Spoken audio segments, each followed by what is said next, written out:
Welcome back, everyone. It's the Bourbon Judge. Hope everyone's doing well. And you're probably wondering who in the hell is sitting next to me. So it's not obviously it's not Sherry Carter, and it's not Cousin Nita. So who are you?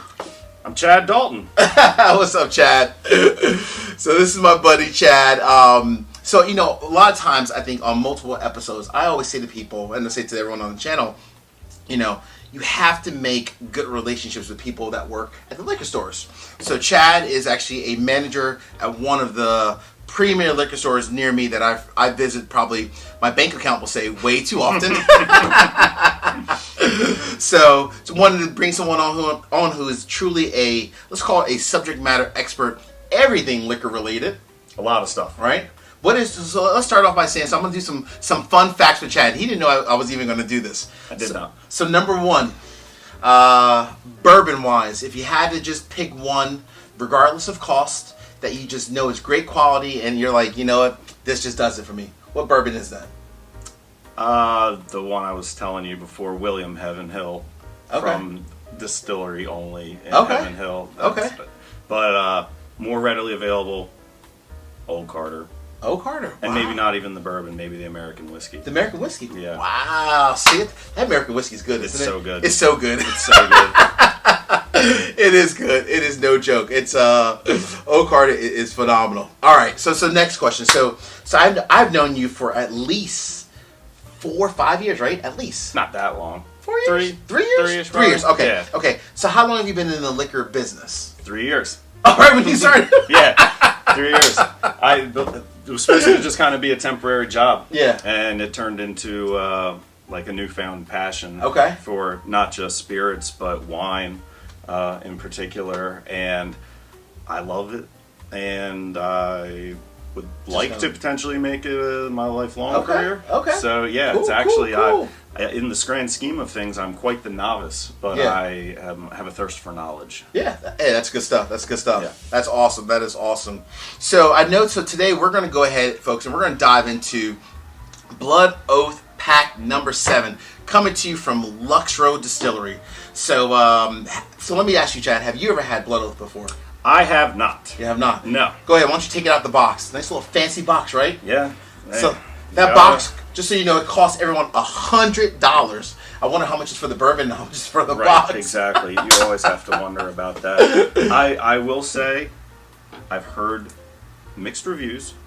So not about this batch. I don't know anything about this batch, but some of the previous ones, some people say not worth the money. Other people swear by it. So true. So I'm really interested to find out. Absolutely. Absolutely. And I will say this. I'll say this. So when you think of Lux Rowe Distillery, a couple things come to mind. Number one, so they just sold to MGP. MGP just bought them. So it'll be very interesting to see how does MGP end up, I don't want to say using Lux Rowe, but like, are they going to make more product for them? Are they going to have them, kind of enhance the different products that they make? I wonder what that experience is going to be like. Me too. Like, are they going to empty their rick houses and just take the juice? Yeah. Like, you never know. You never know. They could have out new lines. They could keep the lines going. They could take the juice. They could use the facilities to just keep making more of their recipe. Like, it'll be interesting to see what happens. Indeed. No, you're right. You're absolutely right. So, the cool thing about Blood Oath, so it comes out every year. So it's an annual release. It's always $100. Obviously, it started in 2014. Hence, this is number 7. We're in 2021. Shocker. Every year, it's always finished with something different. And you're right in terms of, it gets a lot of mixed reviews because 2 years ago, I was not a big fan of it. I thought Pact 5 was borderline. I would almost rather drink like toilet water. Oh my god! But you're getting me real excited. Yeah. But last year, Pact 6 number was actually pretty good. That was pretty decent. Do you remember what that was finished in? That was, I believe, I think that was the orange curacao. I believe it was. I've had a couple other things with that, which were good, but the orange was, on the ones I've tried, I wish I could remember which ones, very prominent. To the point where I was like, is it still bourbon? Because it was very orangey. Maybe before the end I'll remember what that was. Yeah, absolutely. So, But I remember Pack 6 was great. I think it was Orange Curacao. I don't have to double check, but Pack 6 I remember was like really, really good. So I was like, you know what? I haven't been a big fan of Blood Oath before. Let me at least try this one. So Pack 7 this year is finished in you keep me honest because you know wine more than I do. So I'm gonna let you pronounce it because I can't pronounce it. I believe it is Sauternes. Sauternes, okay, which is a French wine. It's a white wine. It's a dessert wine. It's a dessert wine. It also can be quite pricey. Okay. Can be quite Sauternes. It can be very ageable. Okay. We actually have a bottle from 1970 in the store for sale. Really? Damn. $1,200. I will not be buying that. Yeah, very ageable and very sweet, but supposed to be very good. I've never had any. Okay. So I haven't either. Yeah. All I know though is that Sauternes comes from the Sauvignon Blanc, kind of grape family. Yeah. So it's like that sweet. I will actually take your word for that because I don't know. Oh really? Okay. I actually don't know. There we go. All right, that's cool. All right, good stuff. All right, well let's go ahead and pour this bad boy. So, 98.6 proof. So how are you with that? It's not barrel proof, obviously, and it's not super watered down. It's 98.6, so almost like that 100 proof range. Yeah, I think that's good. Anything too low tends to come across as boring to me these days because I'm a proof monster. Yep, same here. Same here. But 100 proof and up is good, and I mean, obviously, anything can be good. I like the color. I do too. I figure it's gonna be a little bit lighter because it is finished in that French white wine, that right. Sauternes. So Sauternes, it does definitely get get some color to it. It's not as light as like a regular white wine. A lot of times, especially once it ages more. Correct. But it's not something that you would expect to impart a lot of color, like a port or something. So it's got a nice color. Do we know how old this is? So good question. So this is actually a blend of 3 different bourbons. So it's a 8-year high rye bourbon, a 14-year high rye bourbon, and an 8-year bourbon, high rye bourbon, but finished in the Sauternes wine finish. Oh, okay. So it's a blend of 3, one of which is finished. Exactly. A blend of 3, one of which is finished. So be very interested to see how this one actually makes out. We'll see. It's not bad. Let's get into the nose a little bit. Pretty light. It is light. So it's $100. So when you think of $100, you have it's like that's borderline quite damn expensive, right? Yeah. That's expensive. Yeah, it's expensive. Chad's like, damn right. Yeah. It is. So it's like, I started the channel because I always like to make sure I'm giving honest reviews. At $100, this needs to be damn good for me to say, it's a buy. Go out and grab it. And especially because you're a drinker too. Sure. If you were just a collector, correct. Easier to justify. Exactly. We like to drink our whiskey. We don't just sit there and look at it, right? So it's like $100. Do you spend it? Do you pass on it and say forget it? It's hard to find by itself. That's a challenge too, right? Really hard to find. We only get a couple of bottles a year. Now, what was that for? Why'd you cover it? I don't know. Sometimes I think it helps it explode a little bit if I'm having a hard time getting stuff. I'll be honest, I don't have the best nose in the world for stuff, so I'd go for ooh, that does any little trick. You want a little trick? Say if you're smelling something for a little while and you're starting to kind of lose it. Smell your own smell. Okay. Resets your nose palate. Does it? All right. See, I'm getting these inside tips here from an industry professional, unlike myself. And it could all be complete hogwash. I don't know, but whatever works for you. No, I hear you.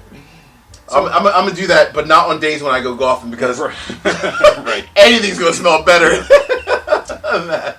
It's a little citrusy. It is a little citrusy. It's a little citrusy. It is almost maybe a bit too much on the nose. Citrus rindy, maybe more than juice. You're right. Almost like a very faint lemon peel kind of a way, right? Yeah.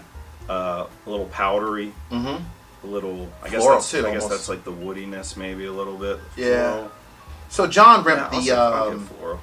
Little floral. John Remp, the master distiller.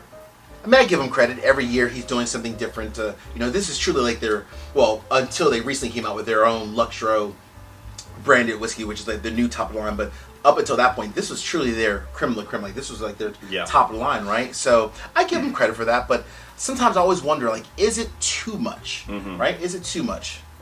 So we said a little floral, some like lemon peel almost in there. Not a ton of sweetness on the nose. Not a ton, no. Like it smells like something that could taste sweet, but it's not exploding you like when you smell dessert and you're like, this is going to be the sweetest thing I've ever tasted. Exactly. You're not getting that. It's like you smell a lemon cake or something, and you're like, okay, this is going to be sweet, but probably not. Yeah. Like give you a cavity sweet. Mm-hmm. Yeah, it is nice. It's like it's actually well balanced from a nose standpoint overall. A little bit of faint, like some caramel in there, some of the oak. It's not hot on the nose. I mean, not at all. You know, it's not over 100 proof, but still, you know, you can smell low proof stuff sometimes that you're like, ooh, alcohol. So true. It's not like that at all. No doubt. You're absolutely right. All right, I need to taste this. All right, me too, my man. Hey, as I say every week on the channel, peace, cheers, salute. Thank you for everyone out there watching the channel. Chad, thank you, man, for joining. Really appreciate you, my friend. Me. Cheers, brother. Cheers. There we go.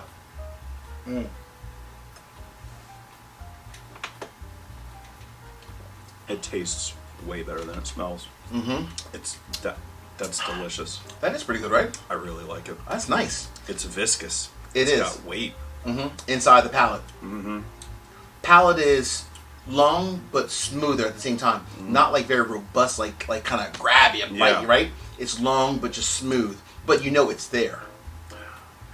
And it is sweeter than it smelled like it was going to be, but in a really good way. I gotta get a little bit more. I just gotta get a little bit more, just to double check. Yeah, we know how you do.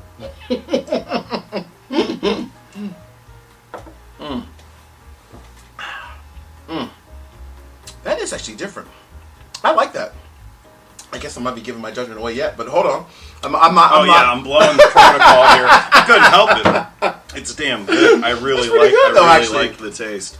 Man, it's pretty good. So I will say one thing I did was, I did open it up a little bit and just did a neck pour, just to get that out of the way. Which I appreciate, because like people say it's a myth. It's not a myth. It's better after it's been opened. It is. I don't know what it is. See that? That's the reason why I bring industry professionals on, because not a myth. You know, if we all agree on it, it's not a myth. I don't care if Exactly. there's no science behind it. It's not true. the neck pour. It's the fact that you get the air. Something about getting the air in the bottle. Correct. I don't know. Yep. I know it supposedly is a myth. Whatever. If it's placebo effect, it works. It doesn't matter. Yeah. I'm with you, man. I'm a believer of it. Yeah. I know my buddy Brian at Beginning Bourbon is a big believer of it as well. Dude, I think this is pretty good, man. I mean, I haven't hit the gavel yet, but this is like, I'll say this. It's really good because it changes the game in terms of, like, you know, a lot of distilleries are using port, are using Cabernet, are using, you know, various different red grapes. This is one of the first that I've seen out there, at least recently, where they're actually using a white grape, right? So a white wine, right? So that adds some sweet white wine on top of that, but not a sherry. Everybody wants to do sherry. When you do it white sweet, it's always sherry. That's true. We all know what sherry bourbon tastes like. We've had it a million times. Yep. And I like this because it's the sweetness, but it's like, it doesn't taste like sherry. It doesn't taste like sherry. It doesn't. It's different. It's very different. Now, as far as like what I'm getting on the palate,